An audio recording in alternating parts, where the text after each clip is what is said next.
How do you do, ladies and gentlemen? This is my regular blog, and I have something this time to complain about that really bothers me. Sometimes things are not as important as others, and I would love to say some kind words about the president.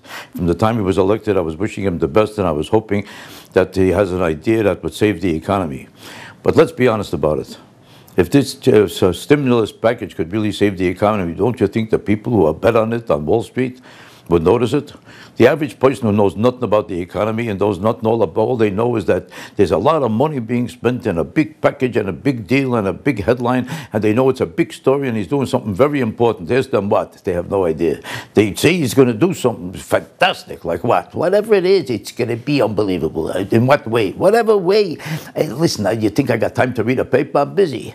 They got time to know the football score, the baseball score. They know every score in the world of every ball player's age. They know the time and place that every girl, every Academy Award winner is winning or losing, and every picture is coming or going. But when it comes to something that involves their very life and their future of their children, they have no idea. They don't know. They don't care. It's not their business. It's not their field. That's why they think the stimulus package is wonderful, because the press told it to them. Look, it's fantastic.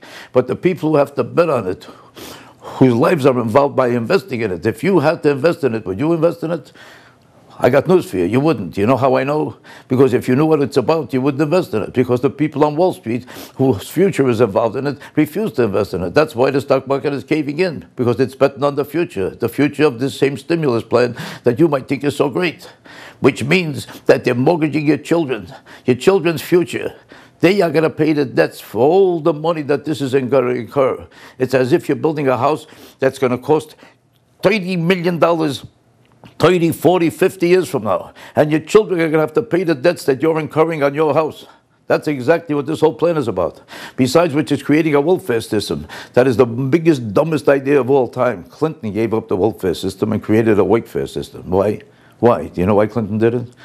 Because he was under severe pressure from the Republicans. He was losing his popularity in 1994, and his popularity was caving into the ground. And one of the main reasons was this display of welfare for the whole country. Every able-bodied person was able to collect all the money they pleased without any problem. So they decided to put a stop to it under the pressure of the Republicans and under the pressure of the fact that he lost all his popularity. And you know what it created? Wakefare, that a person who's able-bodied should have to go to work. Is that too much to ask? Why is it too much to ask a person who's able-bodied to go to work? Now he's putting a stop to it with this program. I'm sure you don't know about it because you don't bother to read the paper. And if you do, you would be as much against it as I am. Do you want to pay for somebody to collect checks while you're working like a horse so that an able-bodied person should collect checks for nothing?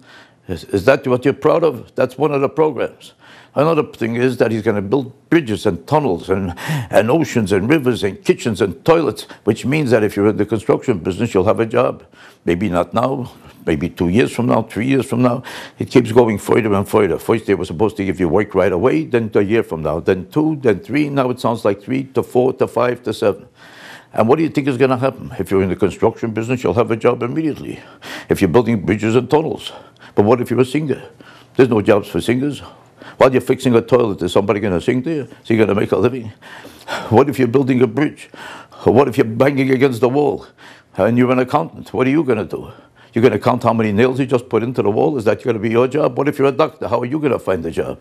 What is the guy going to tell you? While you're building a tunnel, say, turn around, take your pants off, I have to take your temperature? Is this what's going to happen?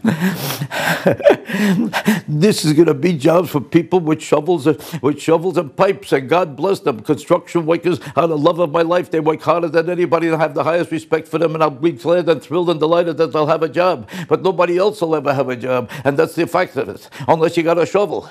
Now, what are you going to do? If you're an accountant, you're going to walk around with a shovel building a bridge? Is that what you think you're going to do? Do you know when they captured political prisoners in Russia, you know what they did to them? They forced them into a gulag. They gave them a shovel and they told them, here, dig a ditch and build a tunnel.